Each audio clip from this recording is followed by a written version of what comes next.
പ്രാണനിൽ ഭാഗം 18. എന്താ വിച്ചേട്ടാ ഒന്നും മിണ്ടാതെ നിൽക്കുന്നേ? വിച്ചേട്ടൻ ശ്രീയോട് പിണക്കമാണോ? ഒന്നും മിണ്ടാതെ കിളിപ്പോയി സോഫയിൽ ചെന്നിരുന്ന വ്യാസിൻ്റെ അടുത്ത് പോയി ഇരുന്നു കൊണ്ട് പാറു പിന്നെയും ചോദിച്ചപ്പോൾ അവൻ അവളെ ദയനീയമായി നോക്കി. അതിൽ നിന്ന് തന്നെ അവൻ ഇന്നലെ നടന്നതും പറഞ്ഞതുമായ കാര്യങ്ങൾ ഒന്നും തന്നെ ഓർമ്മയില്ല എന്ന് പാറുവിന് മനസ്സിലായി. അപ്പോഴേക്കും കളിയൊക്കെ മതിയാക്കി മീനൂട്ടി ഓടി വന്ന് വ്യാസിൻ്റെ മടിയിൽ കയറിയിരുന്നിരുന്നു. അത്ത എന്താ ഇന്ന് ഓഫീസിൽ പോകാനേ? കാര്യമായ ഗൗരവത്തോടെ പുരികം ചുടിച്ചുകൊണ്ട് മീനൂട്ടി വ്യാസിനെ നോക്കി ചോദിച്ചു. അത് പിന്നെ അത് മോളെ, അച്ഛ ഇന്നലെ മോളേക്കാൾ കുഞ്ഞുവാവയായിരുന്നു. അപ്പോൾ അങ്ങനെയൊക്കെ കളിച്ചത് കൊണ്ട് അച്ഛയ്ക്ക് ഇന്ന് തീരെ വയ്യായിരിക്കും, പാവം. വ്യാസ് എന്തോ പറയാനായി വന്നപ്പോഴേക്കും പാറു ചിരിയടക്കിക്കൊണ്ട് പറഞ്ഞു. അത് കേട്ടപ്പോൾ വ്യാസ് അവളെ കൂർപ്പിച്ചു നോക്കി. എന്നെ നോക്കുമൊന്നും വേണ്ട, ഞാൻ കാര്യം തന്നെയാണ് പറഞ്ഞത്. ഇന്നലെ എന്തായിരുന്നു? ശ്രീയുടെ വിച്ചേട്ടൻ ഭക്ഷണം വാരിത്തരണം, മടിയിൽ കിടത്തണം. എൻ്റെ ദൈവമേ, എനിക്ക് വയ്യ ഓർക്കാൻ.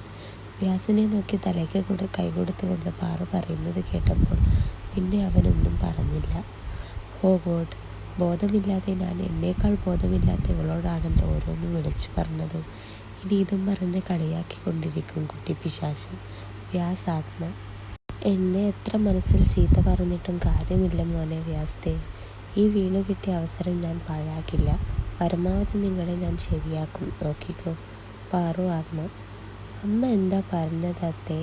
അത്രയും നേരം ഒന്നും മിണ്ടാതെ അവർ പറയുന്നത് ശ്രദ്ധിച്ച് കേട്ടു നിന്ന മീനൂട്ടി വ്യാസിൻ്റെ കയ്യിൽ പിടിച്ചുകൊണ്ട് ചോദിച്ചു. നിന്റെ അമ്മയ്ക്ക് ഭ്രാന്താടി കുഞ്ഞിപ്പെണ്ണെ. പല്ലുകൊണ്ട് മീശത്തുമ്പിൽ കടിച്ച് കുസൃതി ചിരിയോടെ വ്യാസ് പറഞ്ഞപ്പോൾ പാറു അവനെ കൂർപ്പിച്ച് നോക്കി. ഭ്രാന്ത് നിങ്ങളുടെ, എന്നെക്കൊണ്ട് പറയിപ്പിക്കണ്ട. മോളുള്ളത് കൊണ്ട് ഞാനൊന്നും പറയുന്നില്ല. പാറു അതും പറഞ്ഞ് ചവിട്ടിത്തുള്ളി സോഫയിൽ നിന്ന് എണീറ്റ് റൂമിലേക്ക് പോയി. അത്തേ, അമ്മ ദേഷ്യത്തിലാണ് പോയത്. മോളെ വേണ്ടേ അമ്മക്ക്?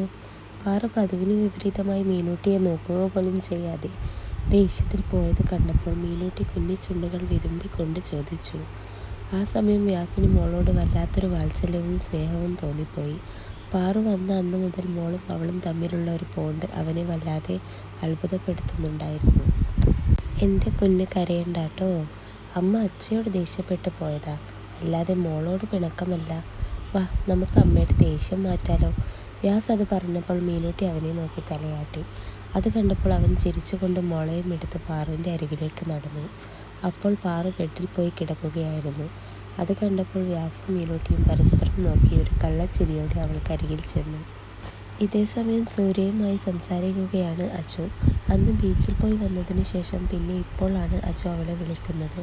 സൂര്യക്കാണെങ്കിൽ അവൻ്റെ കോൾ കണ്ടപ്പോൾ മുതൽ തുടങ്ങിയ വിറയലാണ്. ഡി അഹങ്കാരി, നീ എന്താ ഒന്നും മിണ്ടാതെ നിൽക്കുന്നത്? നീ എന്താ റേഡിയോ ആണോ? എല്ലാം കേൾക്കും, എന്നാൽ മിണ്ടുകയുമില്ല. അജു ഓരോന്ന് പറയുമ്പോഴും ഒന്നും മിണ്ടാതെ ഇരിക്കുന്ന സൂര്യയെ കണ്ടപ്പോൾ അവന് ദേഷ്യം വന്നു. അത് പിന്നെ നിനക്കെന്താ വിക്കുണ്ടോ?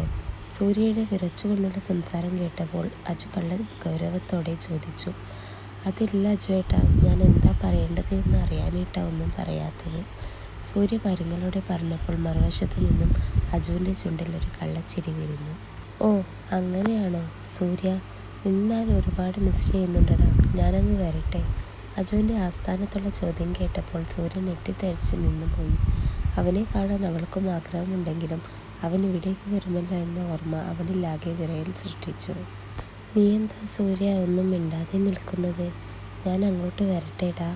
പ്രണയപരമായി അജു ചോദിച്ചു. വേണ്ട, ഇവിടെ അച്ഛനും അമ്മയും ഉണ്ട്, പരിഭ്രമത്തോടെ സൂര്യ പറഞ്ഞു. അത് കേട്ടപ്പോൾ അജുവിൻ്റെ മനസ്സിൽ പല ചിന്തകളും കടന്നു വന്നു. തൽഫലമായി അവൻ്റെ ചുണ്ടിൽ ഒരു കള്ളച്ചിരി വിടർന്നു. ഓ ഓക്കെ, നിനക്കെന്നെ കാണാൻ ആഗ്രഹമൊന്നുമില്ലായിരിക്കും, അതുകൊണ്ടാണല്ലോ വരണ്ട എന്ന് പറയുന്നത്. ഓക്കെ, ഞാൻ വരുന്നില്ല. അജു അത് പറഞ്ഞപ്പോൾ സൂര്യ ഒരു നിമിഷം നിശബ്ദയായി. അവനെ കാണാനുള്ള ആഗ്രഹത്തോടെ എതിർത്താലും അവൻ വരുമെന്ന് വിചാരിച്ച് ആഗ്രഹിച്ചിരിക്കുകയായിരുന്നു അവൾ. പക്ഷേ അജുവിൻ്റെ മറുപടി കേട്ടപ്പോൾ അവൾക്ക് വല്ലാത്ത ദേഷ്യവും സങ്കടവും തോന്നി. അതുകൊണ്ട് തന്നെ അവനെ കൊണ്ട് ഒന്നും പറയാൻ സമ്മതിക്കാതെ തിരിച്ചൊന്നും പറയാതെ അവൾ കോൾ കട്ട് ചെയ്ത് ഫോൺ ബെഡിലേക്കിട്ടും ബെഡിൽ മുഖം അമർത്തി കിടന്നു. ആ സമയം അജു കുറേ വിളിച്ചെങ്കിലും അവൾ ഫോൺ എടുത്തതേയില്ല. ഒടുക്കം അവൻ്റെ കോൾ സഹിക്കാൻ വയ്യാതെ ആയപ്പോൾ ഫോൺ സ്വിച്ച് ഓഫ് ആക്കി വെച്ചുകൊണ്ടവൾ നിറഞ്ഞ കണ്ണുകൾ അമർത്തി തുടച്ചുകൊണ്ട് അവിടെ കിടന്നു. ഇതേ സമയം ഒന്നും നോക്കാതെ വീട്ടിൽ നിന്നും ലക്ഷ്മി ഭവൻ ലക്ഷ്യമാക്കി ബൈക്കിൽ പോവുകയാണ് അജു. അപ്പോൾ അവൻ്റെ മനസ്സിൽ നിറയെ സൂര്യയുടെ പരിഭവം മാത്രമായിരുന്നു. ഓ, ഞാൻ ഇഷ്ടം പറഞ്ഞ് പുറകെ നടക്കുമ്പോൾ പെണ്ണിന് ഭയങ്കര ജാഡായിരുന്നല്ലോ. എന്നിട്ട് എങ്ങനെയൊക്കെയോ കുറച്ച് മെരുക്കിയെടുത്തപ്പോഴും ഇഷ്ടമാണെന്ന് പറയുന്നില്ല. പക്ഷെ ഇന്ന് എനിക്ക് മനസ്സിലായി, ആ അഹങ്കാരിയുടെ മനസ്സിൽ എവിടെയോ ഞാനുണ്ട് എന്ന്.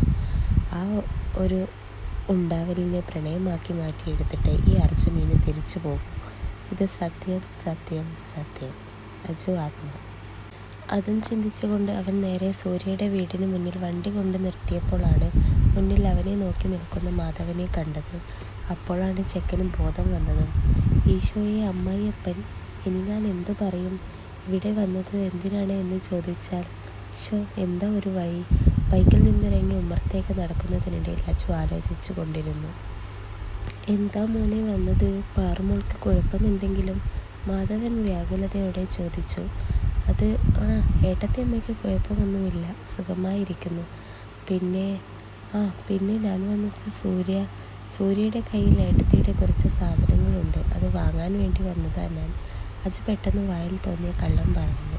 ഓ ആണോ, എന്നാൽ മോൻ പോയി വാങ്ങിക്കോ. സൂര്യമോൾ മുറിയിലുണ്ട്. ഞാൻ പോയി ശോഭയെ വിളിച്ചുകൊണ്ട് വരട്ടെ, മോൾ അപ്പുറത്തെ വീട്ടിലാണുള്ളത്. മാധവൻ അത് പറഞ്ഞ് മുറ്റത്തേക്കിറങ്ങി. അച്ഛൻ പോയി വാ, ഞാൻ വാങ്ങിക്കോളാം, മനസ്സിൽ സന്തോഷിച്ചുകൊണ്ട് അജു പറഞ്ഞു. മാധവൻ പുറത്തേക്ക് നടക്കുമ്പോഴേക്കും അജു മുകളിലേക്ക് ഓടിക്കയറിയിരുന്നു. സൂര്യക്കുട്ടി, നിന്റെ ചേട്ടൻ വരുന്നടി. മുകളിലെത്തിയ ഉടനെ സൂര്യയുടെ മുറി തുറന്ന് അജു കാണുന്നത് ഡോർ തുറക്കുന്ന സൗണ്ട് കേട്ട് ഞെട്ടി എണീറ്റ് തന്നെ നോക്കിയിരിക്കുന്നത് സൂര്യയാണ്.